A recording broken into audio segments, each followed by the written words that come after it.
इधर आओ, इधर आ मेरे विद्वान बेटे, इधर आओ। मुझे नहीं, इसे बोल, इसे। मैंने कभी नहीं सोचा कि मैं एक्टर बनूंगा जी बस ये था कि शुरू से शौक था, फिल्में देखता था जी और उनकी नकल करता था। और मेरी माँ ने जो संघर्ष किया है वो सदियों तक मुझे याद रहेगा। गाड़ी पे मैंने छलांग, मैं लटका हुआ हूँ, हीरो की एंटी की तरह भागता हुआ उस पर से उतरा, गिरा भी नहीं। आजकल दिल्ली मेट्रो में काफ़ी कुछ हाँ, देखने को आप- मिलता है कि आए दिन वीडियोस वायरल होती हैं, कभी कोई हाँ। साड़ी में पहुंच रहा है, कभी कोई लेडीज बस लुक में जा रहा है। किसी भी सेलिब्रिटी के जैसा करना चाहते हो तो वल्गैरिटी मत करो, जी अच्छा काम करो जैसे मैंने किया, बाकी लोग कर रहे हैं। बात करें तो काली फिल्म जो है बिहार सिनेमा में रिलीज हो गई, धमाल मचा रही है। OTT प्लेटफॉर्म पर जाने वाली है फिल्म, जी। चली गई या जाने वाली है?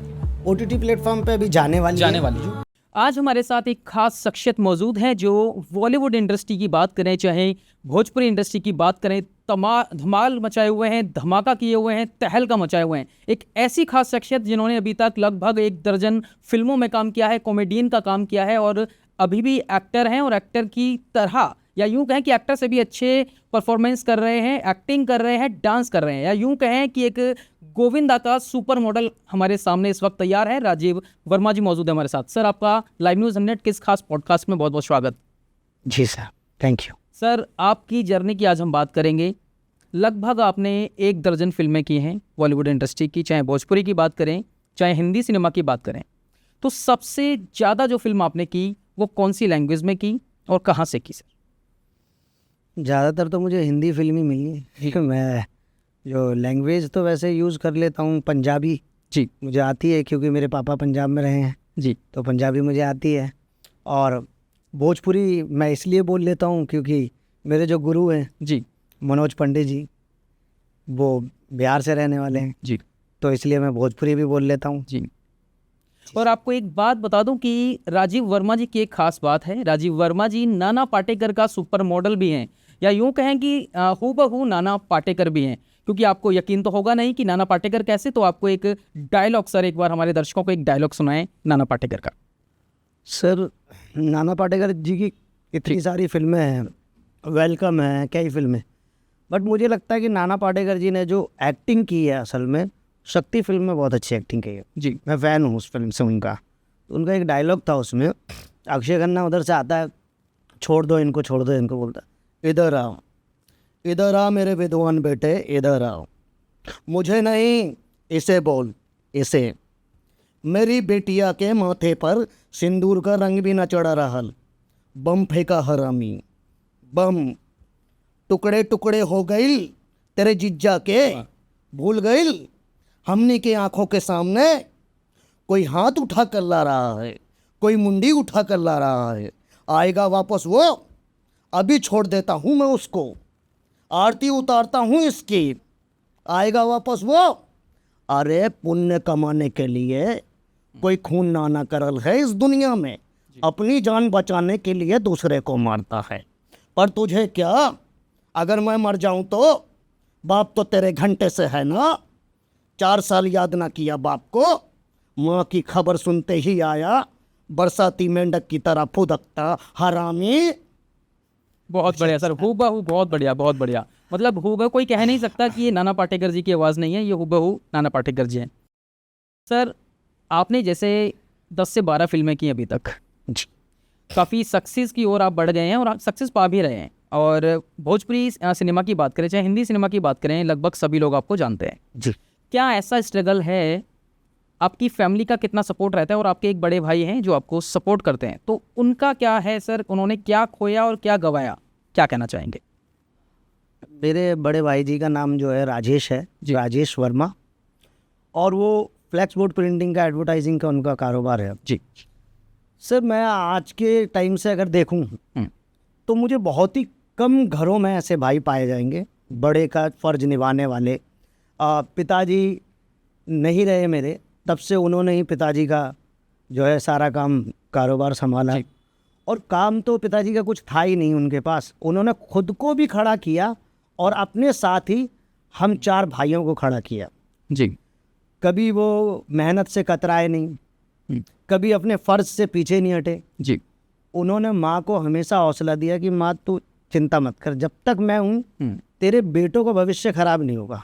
जी मैं इन्हें पढ़ा लिखा तो ज़्यादा नहीं पाऊँगा, जी लेकिन मैं इन्हें इस काबिल बना दूंगा कि कभी किसी काम के लिए इनको किसी के आगे हाथ नहीं फैलाने पड़ेंगे। ये अपने हुनर के खुद हकदार होंगे। सबको मैं एक एक हुनर दूंगा, कैसे भी दूं। और उसके लिए जो जी जोड़ मेहनत बड़े भाई ने की है, और आज भी अगर मैं बात करूं उनकी मेहनत की, तो शादी के बाद 2-3 बच्चे होने के बावजूद आपको पता है कि भाभी और काफ़ी लोगों का प्रेशर आ जाता है एक हस्बैंड जी होने के बाद, लेकिन उनके ऊपर कभी ऐसा कोई प्रेशर नहीं रहता। वो लेते नहीं अपने ऊपर ऐसा प्रेशर। वो कहते हैं मेरी फैमिली जितनी बड़ी है उतनी फैमिली मुझे पूरी चाहिए, आधी फैमिली का हिस्सा मैं नहीं बन सकता। जी और वो हमारे हर चीज़ में साथ खड़े रहते हैं। हमें उनके रहते हुए कभी कोई प्रॉब्लम नहीं आई। अगर वो नहीं होते तो हमारे साथ बहुत सी प्रॉब्लम आई होती। शायद मैं आज यहाँ नहीं होता। जी शायद मेरे बाकी के जो भाई हैं, 3-4 भाई हैं मेरे, जी 3 छोटे, वो अच्छा काम नहीं कर रहे होते। सब अपनी अपनी जगह सक्सेस हैं, अच्छा कमा रहे हैं, अच्छा खा रहे हैं। तो मैं तो मानता हूँ कि मेरे बड़े भाई जो है भगवान स्वरूप है मेरे। सर, आपकी जो सिनेमा में जो एंट्री होती है, भोजपुरी सिनेमा की बात करें, हिंदी सिनेमा की बात करें, आपका जो स्टार्टिंग है वो कहाँ से होता है और आपको कब लगा कि मुझे अब सिनेमा की ओर चलना चाहिए? ये बहुत अच्छी बात कही आपने सर। ऐसा होता कि जिस फैमिली से मैं बिलोंग करता हूँ वहाँ तो ऐसा सोच भी नहीं सकता जी। कोई। मैं अगर पूरी फैमिली की भी बात करूँ ना तो कोई कभी सोच भी नहीं सकता। रूरल एरिया में क्या होता है कि इन चीज़ों को थोड़ा परे हट के मानते हैं। हाँ, हमें बहुत ऊंचा दिखाई देता है। जी हमें ये लगता है अरे यार वो सलमान खान, अरे वाह अक्षय कुमार, हमारी गाँव खा दे यार, हम कैसे बन जाएंगे। जी तो मेरे को तो ये डर हमेशा से रहा। मैंने कभी नहीं सोचा कि मैं एक्टर बनूंगा। जी बस ये था कि शुरू से शौक था, फिल्में देखता था जी और उनकी नकल करता था, लोगों को हंसाने के काम आता था। जी कभी रामनवमी में चले गए, दोस्त गए तो उनको हंसा दिया, या फिर कभी माता की मूर्ति रख ली जी। तो विसर्जन के लिए चले गए तो अपना जो है नौटंकी का पिटारा खोल दिया और हंसाते हुए चले गए। तो लोगों का मनोरंजन हो गया, तो खुद को भी एक अच्छा फील होता था कि यार मेरी वजह से ये लोग हंस पा रहे हैं ना, ये अच्छी बात है। अच्छा राजीव जी, एक आपका एक वीडियो वायरल हो रहा है जो भी हाल ही में आप कनॉट प्लेस जाते हैं और कनॉट प्लेस के अंदर शूटिंग चल रही होती है और वहाँ लोग, वहाँ क्या था, थोड़ा सा एक बार बताएं कि वो क्या सीन था जहाँ मतलब आप वायरल हो गए? हाँ, वो मैं बताना चाहूँगा। एक्चुअली क्या हुआ कि मैं गया हुआ था वहाँ, ऐसे ही घूमने गया हुआ था, किसी डायरेक्टर से मिलने गया हुआ जी। था।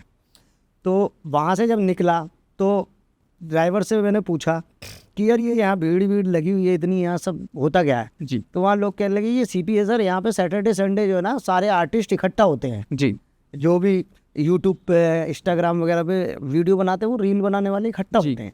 मैंने कहा यार ऑडियंस तो काफ़ी नज़र आ रही है और अपने को एक आर्टिस्ट को चाहिए क्या, ऑडियंस है। जी तो ऑडियंस को देख के तो मैं वैसे नहीं रुक पाता हूँ। अरे भाई बेसिकली मैं थिएटर आर्टिस्टों के साथ मैंने काम किया है, नुक्कड़ नाटक करना मुझे बहुत पसंद है। जी तो मैंने पटना में नुक्कड़ नाटक किया, तो मुझे बहुत अच्छा लगता है कि सबके सामने एक्टिंग कर रहा हूँ, सब लोग तालियां बजा रहे हैं, वो बड़ा अच्छा लगता है। और अकेले में एक्टिंग करने लगता है यार कोई ताली नहीं नज़र आ रही। तो वहाँ पे मैंने सोचा आज तो मैं यहाँ की तालियां लेके जाऊँगा। जी, मन में सोच लिया था आपने? मन में सोच लिया। मैंने अपने दोस्त से बोला यार तू कैमरा चालू कर, जी मैं क्राउड में जा रहा हूँ नाना पाटेकर करने। जी अब किसी को कुछ नहीं पता, मैं घुस गया और मैंने जो नाना पाटेकर किया, फिर वहाँ की जो पब्लिक ने जो मुझे सपोर्ट किया, जो तालियों की गड़गड़ाहट, रातों रात आप वायरल हो गए। तो बस वही सबका आशीर्वाद है, प्यार है सबका। सब लोग बोले कि सर आप यहाँ तक आए, हमें तो बहुत अच्छा लगा। मैंने कहा भाई तुम लोग बुलाओगे दोबारा। सर, आप गोविंदा के सुपर मॉडल भी हैं, गोविंदा के सॉन्ग्स पर डांस भी करते हैं, हूबहू एक्टिंग करते हैं। और कोरोना की अगर हम बात करें, कोरोना में भी आपने काफ़ी धमाल मचाया सोशल मीडिया में। तो थोड़ा सा बताएं हमारे व्यूवर्स को कि गोविंदा जी का डांस क्यों पसंद है आपको? सर अगर गोविंदा सर की बात चली है तो मैं आपको बताऊं, पहली बात तो गोविंदा सर मेरे ना रोम रोम में जहन में बसे हुए हैं। जी ठीक है, मैं उन्हीं से प्रेरणा ली है मैंने एक्टिंग की, उनको ही देख के सब कुछ सीखा है मैंने। लेकिन एक छोटी सी बात कहना चाहूँगा कि आपने कहा कि डांस, तो मेरा मानना ये रहा कि यार लोग डांस करते हैं गोविंदा सर का और बस जो भी एक आध रील चल जाती है तो वायरल हो जाते हैं। बट मैं ये कहना चाहता था कि अगर गोविंदा सर से कभी मेरी मुलाकात हो जाए जी तो उन्हें ये कहने में बिल्कुल भी हर्ज ना हो कि मैं सिर्फ डांस करता हूँ। जी वो ये कह पाएंगे यार ये बंदा जो है ना मल्टीपर्पज़ चार्जर है, इससे कुछ भी करा लो, जी मेरी एक्टिंग करा लो, इससे नॉर्मल इसकी एक्टिंग करा लो, जी ठीक है, इससे डांस मेरा करा लो, इसका नॉर्मल अपना डांस करा लो। तो मैं सारी चीज़ों को लेके चलता हूँ। मैं प्रॉपर गोविंदा सर को, ये नहीं कि मैं उनको ही पूरा कॉपी कर रहा हूँ। जब मैं अपनी एक्टिंग करता हूँ जी तो मैं अपनी ही एक्टिंग करता हूँ। मेरे जितनी भी फिल्म अभी तक आई हैं, जो कैरेक्टर मुझे मिला है, मैंने वही कैरेक्टर किया है। हाँ, गोविंदा सर को मैं अपनी प्रेरणा मानता हूँ और वो मेरे लिए भगवान स्वरूप है। उनको देख के ही मैं इस लाइन में आया, जी ठीक है। और मैं एक्टिंग की बात करें तो मैं गोविंदा सर का कोई सा भी डायलॉग आप मुझे उठा के दे दीजिए, हैं। मैं उस पर एक्टिंग कर सकता हूँ। माँ के संघर्ष की कहानी के बारे में क्या कुछ कहना चाहेंगे? आपकी माँ ने कितना संघर्ष किया आपको कामयाब बनाने में? हाँ सर, आज तो ये बात होनी भी चाहिए, जी क्योंकि लाइफ का कुछ पता नहीं होता है, कल का मोमेंट क्या है। गोविंदा सर ने एक बहुत अच्छी, उनका इंटरव्यू देखा था बहुत पहले मैंने। जी पता नहीं क्यों, मैं ये नहीं कह रहा कि गोविंदा सर को सुन के ही मैं ये सारी चीज़ें बोलता हूँ, जी बट मैं जब उन्हें सुनता हूँ ना तो मुझे लगता है कि मेरी खुद की भी सोच ज़िंदगी में यही रही है कि कभी ना इंसान को अपनी लाइफ ना प्लान करके नहीं चलनी चाहिए। जी प्लान नहीं करना चाहिए कि कल क्या करना है, परसों क्या करना है, जी। नरसों क्या करना है, क्योंकि आने वाला मोमेंट क्या है आपको खुद नहीं पता होता सर। जी। कल क्या होने वाला है आपको खुद नहीं पता होता। जैसे हमारी कल इवनिंग में बात हुई, आज आज हमारा इंटरव्यू हो रहा है। सीधी सी बात है। यस। तो मैं कभी प्लान करके चला ही नहीं किसी चीज़ों को।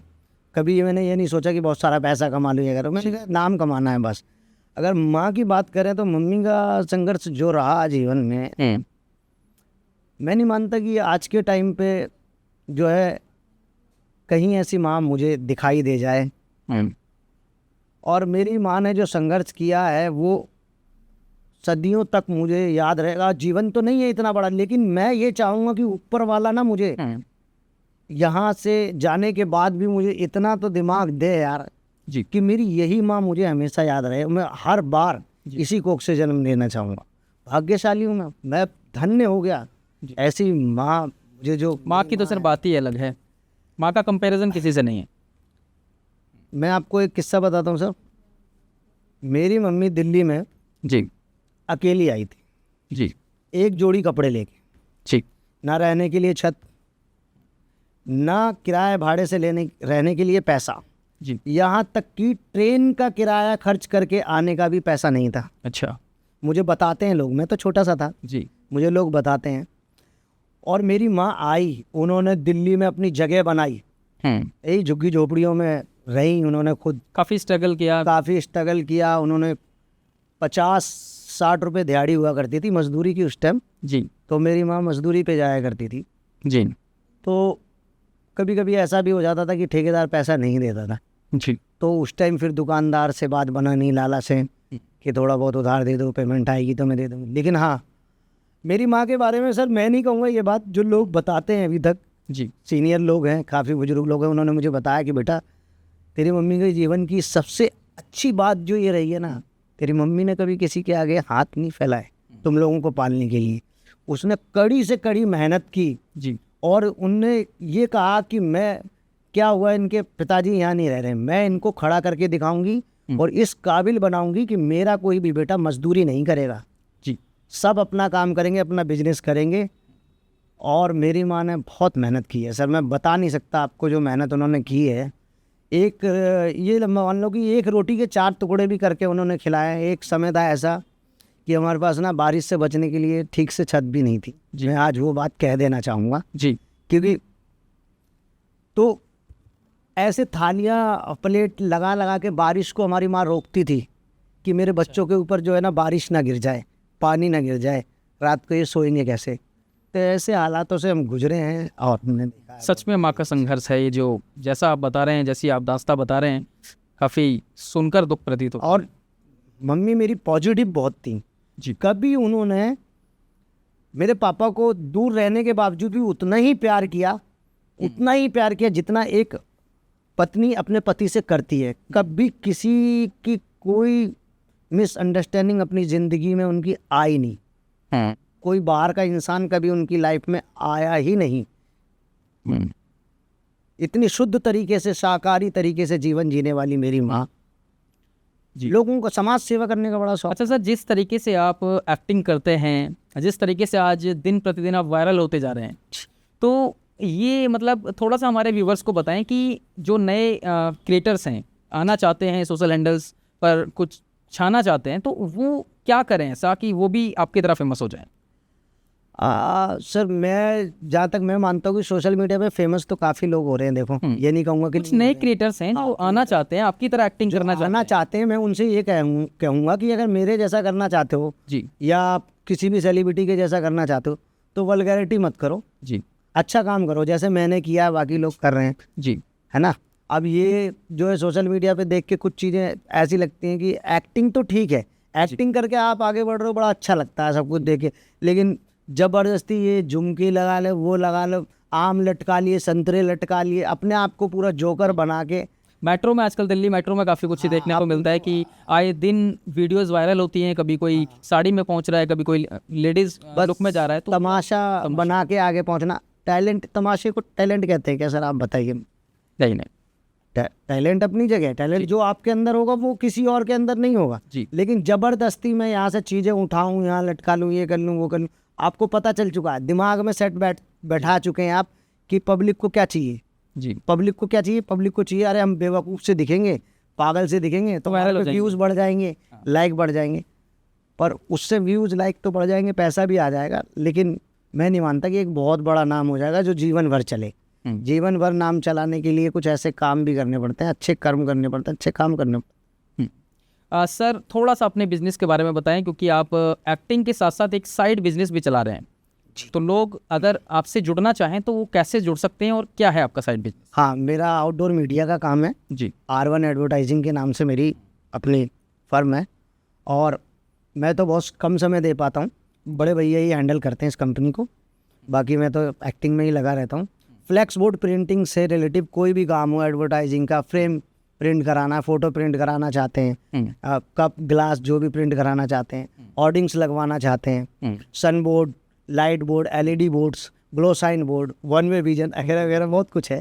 तो और जो भी प्रिंटिंग लाइन का ऑलमोस्ट सारा ही काम है अपना। जी यदि आप भी कहीं ट्रैवल कर रहे हैं और बड़े बड़े होर्डिंग्स पर एडवर्टाइजमेंट आप देखते होंगे, तो दिल्ली NCR में अगर आप होर्डिंग्स पर कहीं अपना ऐड करवाना चाहते हैं तो इस वीडियो की डिस्क्रिप्शन में एक नंबर दिया गया है, वहाँ कॉल कर सकते हैं, और एक लिंक भी दिया गया है, उस लिंक पर क्लिक करके आप सर से जुड़ सकते हैं, सर की ऑर्गेनाइजेशन से जुड़ सकते हैं और ऑर्डर प्लेस कर सकते हैं, और आप भी अपने ब्रांड को इम्प्रूव कर सकते हैं, अधिक लोगों तक पहुँचा सकते हैं। अच्छा राजीव जी, अभी तक आपने कितनी फिल्म की हैं और कौन कौन सी फिल्म की हैं आपने, और आगे की आपकी रणनीति क्या है, आगे की प्लानिंग्स क्या है, किस तरह की फिल्मों में और काम करने वाले हैं, या लोगों को और किस तरह की फिल्मों में आप नज़र आने वाले हैं? मेरी फिल्म की बात करें तो अभी मुझे इतना याद तो नहीं होगा, पर बता देता हूँ, मैंने 2014 में आशीष विद्यार्थी जी की फिल्म में काम किया। फिल्म का नाम था बॉलीवुड डायरीज जी, काफ़ी हिट फिल्म रही जी, उसे दादा फाल्के अवार्ड से नवाजा गया है, बिल्कुल, और PVR सिनेमाओं पे रिलीज़ हुई, और इसमें मेरा मिमिक्री आर्टिस्ट का कैरेक्टर था। 700 से ऊपर क्राउड था जिन्हें हंसाने का काम मेरा ही था सर। और फिर मैंने उसके बाद में एक फ़िल्म की the love is forever जी, वो भी सिनेमाघरों पे रिलीज़ हुई, और उसमें भी मेरा कॉमेडियन का ही कैरेक्टर रहा। उसके अलावा फिर मैंने आपका अभी सडनली अभी भोजपुरी फिल्म काली, जिसके बारे में आप सुन ही रहे हैं, जी, जी, अभी रिलीज़ सिनेमाघरों पे हुई, प्रोमो आया उसका, तो काफ़ी लोगों को अच्छा लगा मेरा कैरेक्टर। घुंगरू नाम का एक कैरेक्टर है भोजपुरी फिल्म की। इसके अलावा मैं कुछ ऐड फिल्म कर चुका हूँ जी, और एक GTV के लिए भी मैंने एक ऐड किया। दिल्ली में एक गुरु तेग बहादुर हॉस्पिटल है, उसके लिए भी आपने ऐड किया है। जी, जी। वो क्या ऐड है सर? वो क्या कहते हैं, किसान जैसे कि क्या सामग्री मिलती है, कहाँ से अच्छी सामग्री मिलेंगी, इस तरीके का एक स्टेप पे ऐड है, किसान एक ऐड था। ये मुझे मुकेश छाबड़ा कास्टिंग एजेंसी से कॉल आया था, तो मैंने अपना इंट्रो दिया, इंट्रो के बाद में उन्होंने सेलेक्ट किया। अच्छा सर, काली फिल्म की हम बात करें तो काली फिल्म जो है बिहार सिनेमा में रिलीज़ हो गई, धमाल मचा रही है, OTT प्लेटफॉर्म पर जाने वाली है फिल्म। जी, चली गई या जाने वाली है? OTT प्लेटफॉर्म पे अभी जाने वाली है। यूट्यूब पे इसको रिलीज़ कर दिया गया इसलिए ताकि लोग बड़ी आसानी से देख सके। कई बार क्या होता है कि हम अपनी फिल्म की अनाउंसमेंट कर देते हैं, लोगों को बता देते हैं कि हमारी फिल्म रिलीज़ हो गई। OTT प्लेटफॉर्म का कई लोग जो है सब्सक्रिप्शन नहीं लेना चाहते हैं, जी, कतरा जाते हैं, तो हमने कहा क्यों ना लोगों को ये फिल्म फ्री में दिखाई जाए। यूट्यूब एक ऐसा प्लेटफॉर्म है जी, जिसमें हम जो है बता देंगे कि यहाँ लिंक पड़ा हुआ, आप देखिए। सर इस फिल्म के अंदर किसी तरह की वल्गैरिटी तो नहीं है? फैमिली के साथ देख सकते हैं सर इस फिल्म को आप पूरी तरीके से इत्मीनान से बैठ के पूरी फैमिली के साथ देख सकते हैं। इस फिल्म को बनाया ही इसीलिए गया है, लोगों की सोच को चेंज करने के लिए इस फिल्म को। क्योंकि आजकल की जो भोजपुरी सिनेमा की हम बात करते हैं तो भोजपुरी सिनेमा में वल्गैरिटी बहुत तो ज़्यादा उस है। चीज़ को तोड़ते हुए ही ये फिल्म बनाई पक्का गई ना है। सर? जी, ऐसा ना हो हमारे व्यूवर्स देखें और फिर बाद में कमेंट्स करें। ऐसा है सर, इस फिल्म को इसी चीज़ का ध्यान रखते हुए बनाई गई है जी। कि फिल्म में कोई भी ऐसा बोल्ड सीन नहीं होना चाहिए जो लोग अपने घर में बैठ के ना देख सकें। जी। और इस फिल्म की कहानी जो है वो जातिवाद पे आधारित है। तो जातिवाद को जोड़ते हुए की ये कहानी है जो सबको जोड़ने का काम करती है, तोड़ने का नहीं करते। तोड़ने का काम बिल्कुल नहीं करती है फिल्म। बिल्कुल जी। ठीक है सर, तो लास्ट मैसेज अब आपका क्या होगा लाइव न्यूज़ नेट के व्यूवर से? हाँ, मैं तो यही कहना चाहूँगा सब लोगों से कि लाइव न्यूज़ 100 वाले तो काफ़ी मेहनत कर रहे हैं, बहुत अच्छा काम कर रहे हैं थैंक यू सर। और हम जैसे कलाकारों को बहुत अच्छा मौका दे रहे हैं। और मेरा तो मानना ये है कि शायद ये मेरी ज़िंदगी का तो ये ऐसा प्लेटफॉर्म है पहला कि जिन्होंने मुझे बहुत सपोर्ट किया है, बहुत ही अच्छा सपोर्ट किया है। और दीपक सर की जो मेहनत है भाई, बहुत मेहनत करते हैं, अपने वर्क को लेके लगे रहते हैं हमेशा, और उन लोगों को ढूंढते हैं जो लोग वाकई इस सीट के काबिल हैं। सर, एक्टर बनने के बाद जब कोई इंसान सक्सेस पा लेता है तो उसके बाद वो काफ़ी कुछ पाता है। मैंने सुना है कि आपने पाया नहीं है, आपने खोया है, तो वो ऐसा क्या है जो आपने खोया? देखिए, एक्टिंग जो मैं सिनेमा में कर रहा हूँ, फिल्मों में कर रहा हूँ, यहाँ तो मैंने कुछ नहीं खोया, लेकिन एक्टरों को फॉलो करने की वजह से अब जो मैं कहने जा रहा हूँ ये शायद मैं पहली बार कह रहा हूँ, आज तक किसी ने ऐसी बात नहीं कही होगी जी।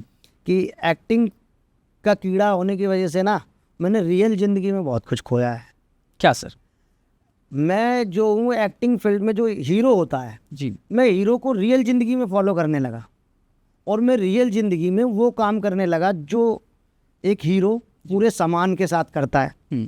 ठीक है, लोगों को बचाने का काम, किसी के काम आने का काम, जी। कोई गुंडागर्दी कर रहा है तो उसे मारने का काम। तो इस वजह से मेरे साथ बहुत सी तो आपने रियल में भी ये सब किया है? रियल में सबसे ज़्यादा मेरे, हम पूरे कॉलोनी में किसी से भी जाके पूछेंगे तो वो लोग यही कहेंगे कि कौशाम्बी का हीरो यही है। पता क्यों? अगर किसी को कोई प्रॉब्लम हो जाती थी तो मेरा खून खोल जाता था। मुझे लगता था, अब मुझे पता कि अपने अंदर से ही लगता था मैं हीरो हूँ, मैं नहीं बचाऊंगा इसे तो कौन बचाएगा।